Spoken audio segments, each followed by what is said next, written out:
Hey everybody, welcome to a special episode of the We Are Libertarians Network. We are doing a reaction video and we're going to be talking about a specific video. It's a little bit lesser known, but kind of making the rounds again recently.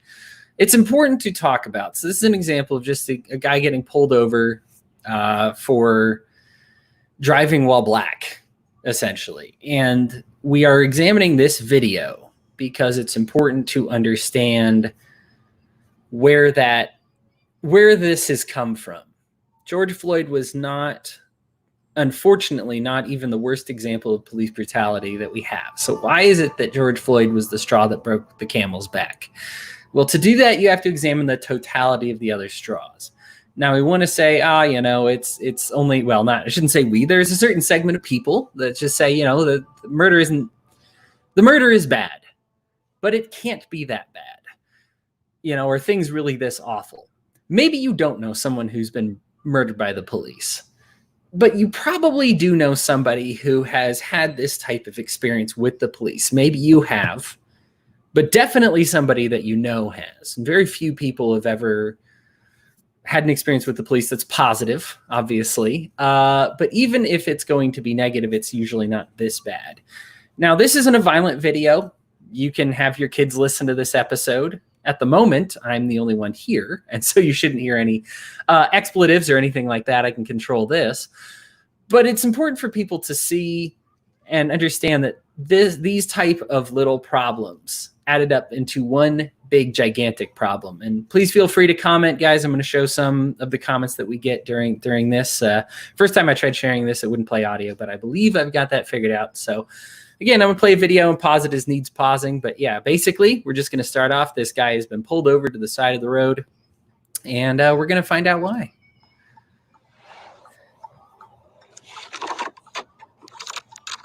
Setting up his camera right now. Like, I got to record this, bro. Like, this makes absolutely no sense, bro. And so he's got to record it because it makes absolutely no sense. And so we'll see why he's... How are you, sir? Deputy Snell with the Sampson County Sheriff's Office. You got your license and registration on you? I do. All right, may I ask what the stop is for, sir? I'll let you know as soon as you give me your ID. Okay, so give me your ID first before I can tell you what I stopped you for. It's not the way the law works. You tell them why first. When you detain someone, you tell them why you've detained them. You work on all that identification stuff later. Yeah, I guess he's not being detained, but at the same time, you can tell him why you've pulled him over before you need his ID. Who you work for there? Your shirt? Dilmar Oil Company. Dilmar Oil Company? Yes, sir. Okay. How long you been there? May I ask why that is? Well, I'm just talking to you. I see your shirt here. I'm just asking. So the cop pulled him over and would like to have a conversation with him about why. Okay, so the video. Oh, you know what? I can fix the video coming through. Sorry about that, guys. So he's been pulled over, and now the cop wants to have a conversation with him about how long he's worked for the Dilmar Oil Company. He asks why, and he's like, I'm just making conversation. Sorry, you don't need to get all snippy with me. When you pull someone over, you need to make that as quick as possible, especially for the reason that the cop is going to give for pulling this guy over. All right, let's keep going. Is it wrong to ask you questions about where you work? Well, I'm just trying to figure out what that has to do with the stop. Okay. All right. Well, if you don't want, just casual conversation, that's fine. Since I got you stopped here, you're driving. He's about to tell him, but come on. You have to tell him. Oh, you know what? Casual conversation? Wait, so the cop won't reveal why he's pulled him over to the side of the road, but he demands a casual conversation from this guy. Absolutely mind-blowing. And I got to tell you, I've got a lot of patience. But this is okay. So he's going to tell him why he pulled him over, and this is the best. 65, and speed limit 70. I'm just wondering what's wrong with me. Are you okay? Pulled him over for doing a 65 and a 70. Oh man. There you go. Yeah, 65 miles an hour is fine to pull in a 70. I understand there's some places, heck, there's some place by my house where the flow of traffic goes at like 85 and a 70. They still pull you over if they catch you doing it, but everybody's doing it. But there are some places where you just say, you know what? The speed limit is the maximum. hypothetically, and he's pulled him over for going 65. So there must be something wrong because you're obeying the law. I'm laughing now, and thankfully this video, like I said, does not end violently, but how infuriating would this be if it happened to you? I'll let it keep going. Blows my mind. Other than... I mean, you okay? I mean, you ain't... Traveling 5 miles below the speed limit. Yes, sir. I'm just checking on you. That's all I'm doing, okay? Yes, sir. You good? I'm great. Awesome. How are you? I'm doing better than I deserve, you know. You got the paperwork for the vehicle? It's actually a rental car. The only paperwork that I have is via email. It's what? A rental car. But what were you saying about something? You said something. Via email. He's got it on email. The papers, when you get your rental car, they email them to you. Right after that. The only paperwork they give you is via email. Okay. You pull it up digitally? I can. Okay. How long you... Why does he need to see it? At this point, he just said, I'm just checking in on you. You haven't broken the law. I'm just checking in on you just to make sure you're okay. Why do you think at this point that the officer wants to see the paperwork? He's in a rental car, goes to demo oil company. He's black. He shouldn't be in a rental car, should he? He should be in his own car.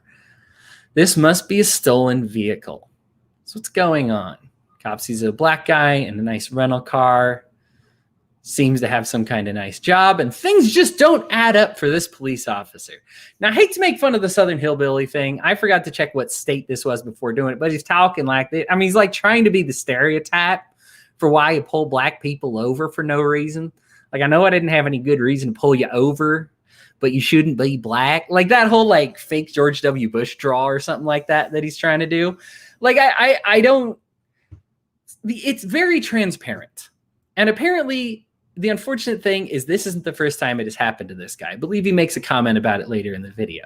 But the sad part is if you have a black friend, this probably isn't the only time that they've gone through it either. That if they happen to just be in a nicer car for a little bit, who knows what the reason is, you know, just got in a rental car, they're going to get pulled over because they're black in a kind of nice car. It's sickening. I'll let it continue. You got it for? Until I decide to take it back. Oh, they don't have like a scheduled day to return it? They do, but unfortunately for my schedule right now, I'm not able to. When are you going to bring the car back, sir? Because you shouldn't be in this car. You should be in your old clunker. You shouldn't be in a rental car. So when are you going to bring this car back?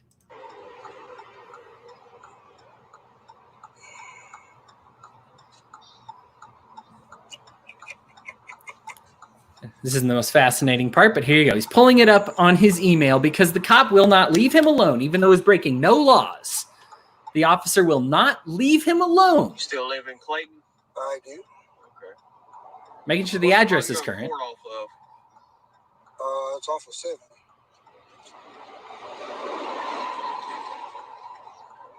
All right, there you go. It was due back yesterday at 2:30. Okay. Where are you coming from now? Where am I coming from? Yes, sir. Goldsboro. Goldsboro. Is that where the office is?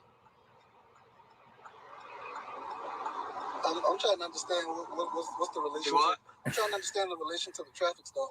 The officer is trying to make this about this car potentially being stolen, right? Where are you coming from? Where are you going? Why are you here in a rental car? You should have no reason. Doesn't matter. In America, if you're not breaking the law, you should be able to do whatever you want. That's the entire point.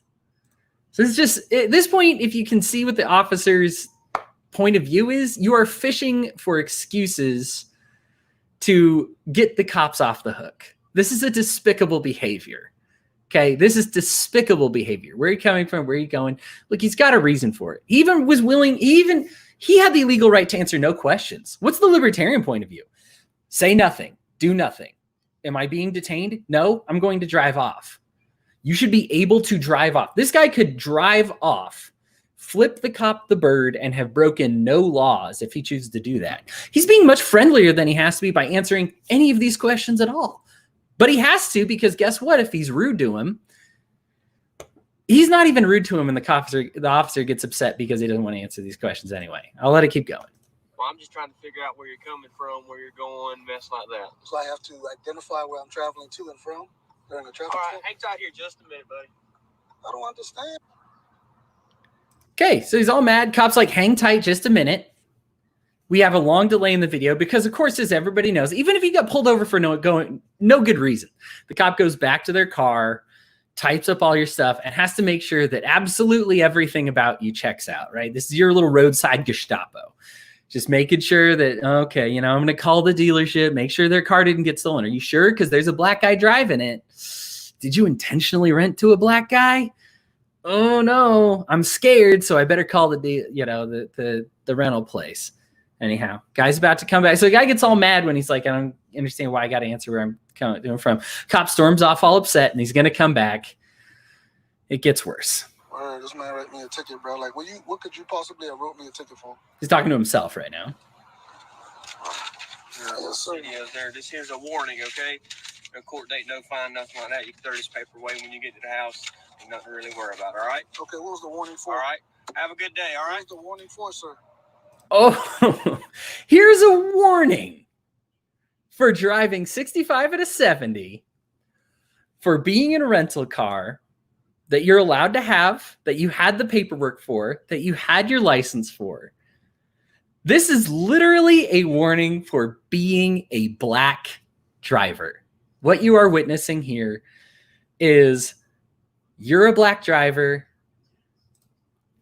and now you're getting a warning for it. You decide not to answer all those crazy questions that I had about where you're coming, where you're going to, and I got all upset and I got my pride hurt. And since you were breaking any laws, here's your warning. You can tell the guy now he's aware he's being recorded. And so what happens when he realizes being recorded? Who's not answering the questions now? It's the police officer who now when he's aware he's on camera is like, you don't have to pay anything and there's no court date and oh crap, I should never have done this. And here's the thing and goodbye, and runs off, right? Thankfully, this guy decides to try to get more answers out of him. He didn't even say what a warning before, bro.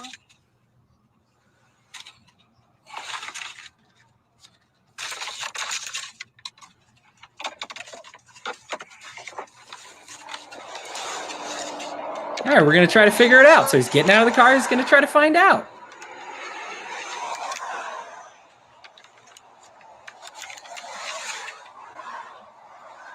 I'm trying to understand what the warning is for.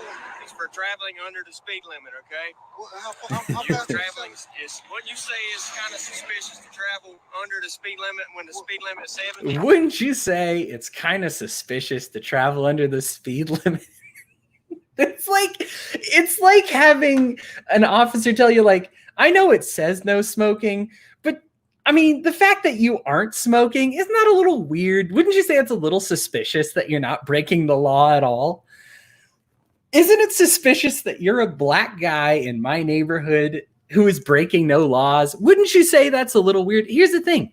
Suspicious? Okay, not suspicious at all. But even if it is, you don't need to issue a warning to somebody for acting suspicious. If I am like itching my neck outside of school and somebody's like, why are you itching your neck? Isn't that suspicious? You addicted to drugs? And you're like, no, I just had an itch on my neck. You can't issue me a warning. What, to never itch my neck again?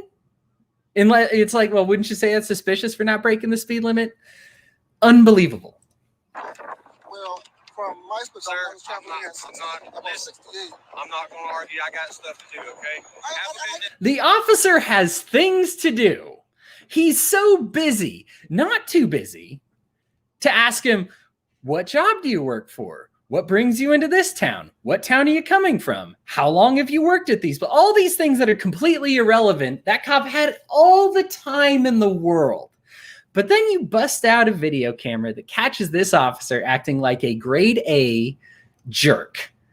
And what happens when they catch you being a racist? I don't got time. I ran out of time. I just have to go. Sir, I'm so busy. I am so busy about this. I gotta go. Me too, when you talk me, so I'm trying to understand. I'm trying to, so I don't make the same infraction. I'm trying to understand it. Have a good day. You on with your day? Yeah, you continue on with your day, he says, a commanding attitude. That's the end of that video there. But it is just so absolutely bonkers. And it's difficult to watch, and it's embarrassing, and it should be. And the thing is talking to my friends. I shared this with my friends because we were going to discuss it today. I guess none of them could join me. But when I asked them, when I was like, hey guys, we're going to talk about this video. And I had some black friends and white friends, and it's like, hey, let's, look at this video and talk about it. The white friends that I had one reaction. The black friends I had another. The white friends that I talked to about it were like, hey, the white friends that I talked to were like, that's horrible. It makes me sick. It's clear racism. This should never happen. And the black friends that I had were like, oh yeah, this crap. Here's the thing. If this is a normal thing, I am such a level-headed person. I don't return things to the store when they break. And that's not a good thing. That's because I'm a wuss, right? I say nothing. I'm a very patient. I'm very just like, oh, it broke. I'm sure it was my fault somehow. I shouldn't return it. And I would absolutely melt down if this happened to me. And not in the libertarian higher than thou, just the how dare you? And this is audacious. This is absolutely insane. This isn't policing. This is harassment. I would absolutely take it to court. I would take the cell phone. I would distribute it to every media outlet that I had. I would make a big case. I would probably try to sue the guy. And I am a pretty level-headed person. Here's the thing. This is one incident, and that is how I would react. If this was a common thing to have happen to you, maybe not every day, but, monthly, annually, if this happened to me once in a lifetime, the world would know about it. I'd freak out so hard. This happens to my friends who live here in the United States that are black on an at least an annual basis. That's absolutely insane. And I do want to say hello to my friends at Muddy Waters. How you doing, guys? Appreciate you watching. The comments, you guys seem to get it. Don't talk to the police. Never gonna work. This guy talked to the police. And what happened? Oh, he's so mad at you. Should have been this, should have been that. The guy is fishing for offenses. That's absolutely what he's doing. It's a hard thing to watch. But it's something that we have to watch to understand how we got from here to there. How did we get to George Floyd? George Floyd should be the worst example of police brutality that we can imagine. We have examples that are even worse. There are many who counter, and usually it's some type of white person saying we should talk more about it. But there is another example, and credit to Black Lives Matter, they talked about this, of Mr. Tibia, who had was placed on, had a knee placed on him for 13 and a half minutes, struggling to breathe until he died, caught on video. Police brutality isn't just the murders. It's harassment. It's egging you on. We've seen during some of these videos the protesters being urged by police to do more, to try to do something. And then they see a video camera and they shut up and quiet. I mean, you see their reactions with the press during this time, how upset they've gotten that somebody is recording them. Even ones that had the legal right to be there. They'll arrest them. They'll say, hey, sorry, misunderstanding. I'll let you go later. They'll shoot him with rubber bullets and be like, oh, sorry, we thought they were the guys throwing water at us. We weren't sure. And you can see on the video that nobody was throwing water at them. They just wanted the press gone. If this were to happen to you all of the time, and it culminates to this point, it's not that George Floyd was the worst thing to ever happen to the blacks in this country. We've done some terrible things to black people in this country. I mean, the reason they're here in this country is because we intended to do terrible things to them. But the reason that it's important to watch videos like this is to see how much farther we still have to go. If the black friends that I show this to say, yeah, that's my experience, maybe you can find some black friends where it's not their experience. right? There's different systems everywhere. So we talk about systemic racism. Obviously, it's going to be really bad in certain places and not as bad in others. But but most of my friends that are Black are familiar with what's going on in this tape immediately. I have to watch the tape.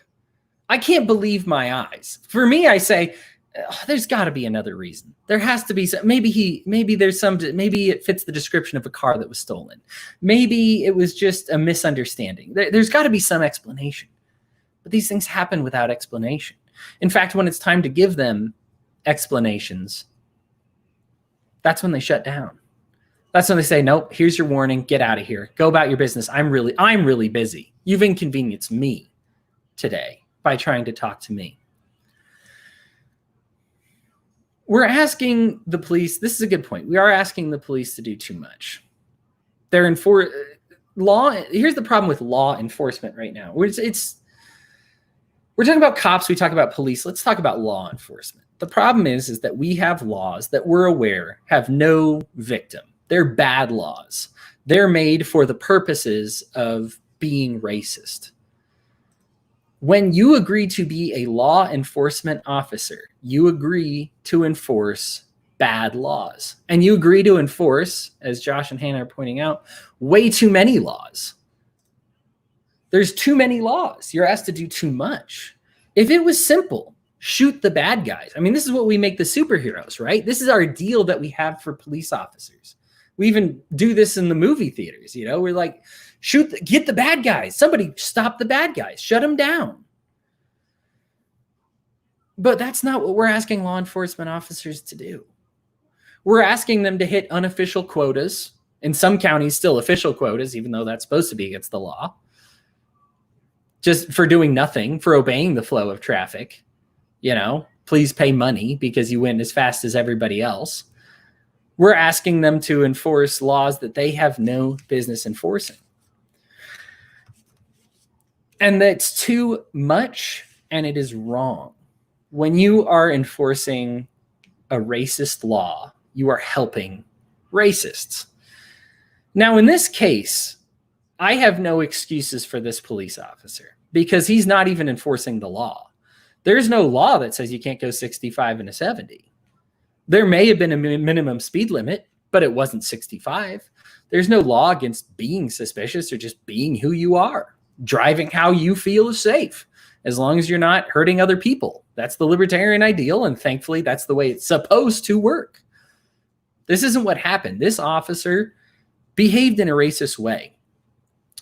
What is it about law enforcement? We always ask the question in the wrong order. We say, what is it about racism that makes law enforcement officers want to be there? It's not what it is. What makes these officers? Because most people that I know who join the police force aren't KKK members, right? But at the same time, I don't deny that I see a squad of 50 patrol people open fire on a house, spray and pray style. How did you turn these people that say, I want to do what's good in the world, and you turned them into these people that fire on innocent people? How do we get from A to B? How do you make a stormtrooper? The answer is before this video. And it's that when you make laws that target Black people and you ask people to enforce those laws that tend to target Black people, you find yourself targeting Black people with all laws, any kind of law. I had a family member, and this is something I'm going to share between all of us, We Are Libertarians family. I had a family member who worked for an ambulance operating company out of Pennsylvania. And they had a code, and it was DAN. This is a code that went to all of the ambulance drivers, himself included. It went to all of the paramedics that rode on the ambulance. And it stands for dumb A N-word. This is an official it was an official code. Now, of course, it wasn't in the books, but it was something they would send to all their pagers. No problem sending it. The reason they sent it was because, there's some dumb A N-word that sent that shot off a gun on his property. We need somebody to look into it, make sure nobody's hurt. Or some dumb N-word that is over here at this, Carl's Jr. and he's having a heart attack. And we think he's being an idiot. That's systemic. That means every single person you've hired for that company doesn't have to be a racist. It's not required. But you need to understand racism, and you need to work in a system where that type of language is common, is normalized. So when you work for law enforcement, you carry out laws that are racist laws. We know that's the intent of the law. Why are we so shocked when the officers themselves become racist? If you are a stormtrooper and you say, well, I want to be a good stormtrooper, but I am required to do the bidding of Darth Vader or the Emperor, and they give me a bad order, I hope they get it right next time. But maybe they won't. The reason I'm bringing up this video is to show these are the straws that break the camel's back. These are the type of things that people encounter on a day-to-day basis. We say, aren't you overreacting with George Floyd? Aren't you overreacting with Ahmaud Arbery? Aren't you overreacting for this? If it was a single isolated event and it was a single isolated mistake, maybe it all is an overreaction. We're never going to have a perfect society. I don't believe in utopianism. I don't believe that there are some people who just say, this is not a line of work where any mistakes can ever be made. And that's true, right? We shouldn't be messing up at all when you're pointing a gun at somebody. But I understand that we are a society run by human beings. And so when we have this society run by human beings, we're going to make human errors. The problem is we're making errors that are inhuman by treating people as subhumans. And these are our friends and family members and brothers and sisters. And we are treating them as subhumans by empowering these officers, by constantly dismissing their experiences. And this is something I was at fault with because I didn't experience this in my circles. And I didn't feel the people that lived in my circles were going through this kind of thing. But then I talk with them about video like that, and they're just like, and even the ones that don't complain about it said, oh, yeah, that. Yeah, there's officers that do that. That'll pull you over for no reason. Just going to work in a car that looks too nice for me. What kind of culture would that create in my community, in your community? So of course it creates this culture of antagonism in the Black community. When you treat them like villains, you're driving a car that's too nice. You look like you have a shirt. You're obeying the law. You're wearing a nice work uniform. And you're treated as out of place, like you're some kind of foreigner. They struggle enough, don't you think, to not have to give them that kind of culture feeding? It's wrong. And we all know it's wrong. I think we're just realizing exactly how bad it's become.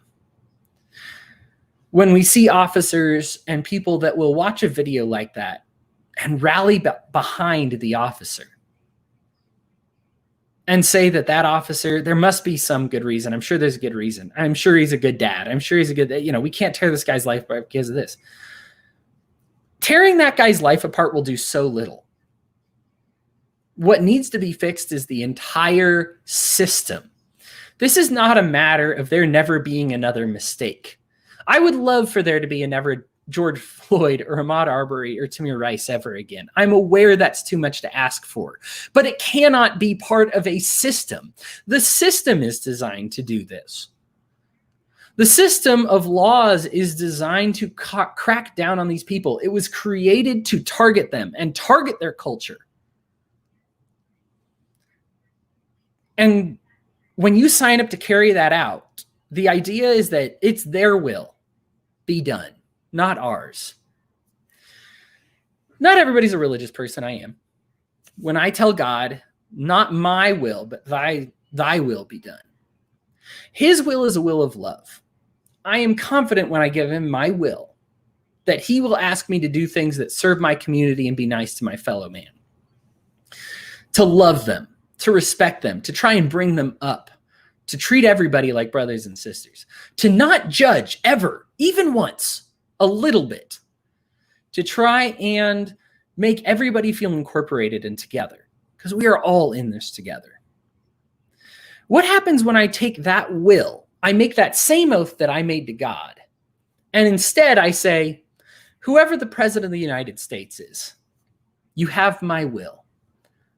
Anything I do, I'm not responsible for. You are. Well, that kind of absolves me, doesn't it? And then what happens is, what this officer who had killed Floyd, he had something like 17 write-ups, various mistakes that he'd made from other incidents that he screwed up. I can't work at a restaurant and get 17 write-ups and keep my job, right? I've let people go for getting 2 in the same month, right? This is insane, right? You're not good at it. But even if his will was great, even if he executed his job flawlessly, and was like, hey, let's say this guy didn't give him a warning and was like, oh, just pulled you over to make sure everything was normal. Have a good day. It's still wrong for him to treat him any differently than he would anybody else. And what happens? Your union will get behind you. Your managers will get behind you. The officers who killed Breonna Taylor shot her 8 times in her own bedroom. What did the medical examiner do? Instead of saying, you guys are in some trouble, medical examiner said there were no injuries on Breonna Taylor's body. Just lied. In the Ahmaud Arbery shooting, what happened when the district attorney got a hold of it and was asked to press charges? Straight up lied about the evidence. Had to recuse himself. Stood down. When you work in a system that says, hey, if you do this to a black guy, we don't have to tell you this word for word, but you can see, right? Everybody learns by seeing and witnessing. If you see officers getting away with this and nothing happens to them, or even worse still, they get promoted and they're more successful, what does that communicate to you? That that's the right thing to do. I don't believe that all officers go into law enforcement being racist KKK members. But there's a reason why racism is so prevalent with them, even though they might not be racist. Because when you forfeit your will to another earthly entity capable of making mistakes, and especially one like the American government that has passed laws that target black people, you are saying, I will uphold your laws, including your racist laws. You can never forfeit your will to another human being. The idea of the Nuremberg defense, that I didn't do it, Hitler asked me to do it. I was scared, and so I needed a job, and I needed that was a huge part, right? This need for work and employment, and I needed to keep this country going. We're just trying to stay alive over here. And so that's why I rounded up a few million Jews and starved them to death or gassed them. And it didn't stop with the Jews. It started with the socialists. Came to the Jews. I visited a concentration camp once, and it was a very sad experience. And there's definitely a feeling that you get while you're there. When I was in Germany, and I'll never forget one of the badges, because at the time I was younger and I didn't really understand, and I was a hothead, and I just said, thank goodness I wasn't there in Germany. Sounds awful for other people. And I saw this little patch that they gave to them. And I saw, of course, the yellow Star of David everybody was familiar with. And I saw the patch that they gave to the socialists. And I saw the patches that they gave to the gypsies. And I came along the line, and one of the last patches I saw was one for people who studied the Bible. I had no idea that eventually we could go from busting socialists to busting Christians. My mind had a tough time comprehending it. But the problem was Hitler was supposed to tell you what was in the Bible and what was the will of God. You weren't supposed to find out for yourself. So I'm sorry if you studied for yourself. If you were a Bible reader, you would have known everything going on in Nazi Germany was bad. All right. So you got to knock that off. If you know somebody who's in law enforcement, we've tried telling them to quit. We've tried making these arguments that they're doing the wrong thing, that these laws are racist, and maybe they don't see it or feel that they can try to avoid it or try to avoid those type of things. But man, just have them get in touch with themselves. For me, the Bible condemned everything Hitler did, and Hitler knew it. So he had to send those people to concentration camps. When you read the Bible, you can't possibly defend what the American government did to Black people. We just hope that you don't care. We just hope that when you'll say, hey, not my will, but thine be done, that you're talking about the United States and not God. Again, this is me from my religious perspective, even from just a purely a religious ideal. You should never forfeit your will to somebody else. You are always responsible for your own actions. If you do this to somebody, pull them over. I don't care if you feel like your department wants you to do it. I don't care if you feel like you'll get some kind of medal or an upgraded uniform or some kind of bump in your pay. Or even if it goes so far as you feel threatened by your union if you don't do these things, and the well-being of your family is at stake. Remember, you can never forfeit your will to somebody else. You're always responsible for your own actions. Libertarianism for a very long time was known as individualism. You cannot be collectively responsible. You and you alone are responsible for what you do. So when you see these officers shoot at people on the doorsteps of their own home for disobeying some stupid curfew law, when you see members of the media get jailed, when you see this video, it's no longer enough to just say, I don't like it, but that wasn't me. As a law enforcement officer, you've agreed to uphold the law, whether the law is right or wrong. And in this case, the law is wrong. And it ends up that when you sacrifice your soul, you end up enforcing laws that don't even exist. I mean, just the video we just watched. There wasn't a law in place. This officer didn't need the law. All he had was instinct. There's a Black guy driving a nice rental car who looks like he's got a job through my community. That's suspicious. Something's going on with that. It's not right. And it's time to quit. If you know a law enforcement officer, I strongly suggest you reach out to them in love. They've been reached out to in hate. The ones that will quit because they feel hated have quit. At this point, if you know a law enforcement officer, please reach out to them in love. Because what they need to see right now, that this isn't love. If they're loving people, they're not enforcing the will of love. They're not enforcing goodness. They're enforcing the law. The law is cold, bleak, and racist. And it needs to stop. And the only way it'll stop is if it stops being enabled. And without officers, politicians are just people with bad ideas.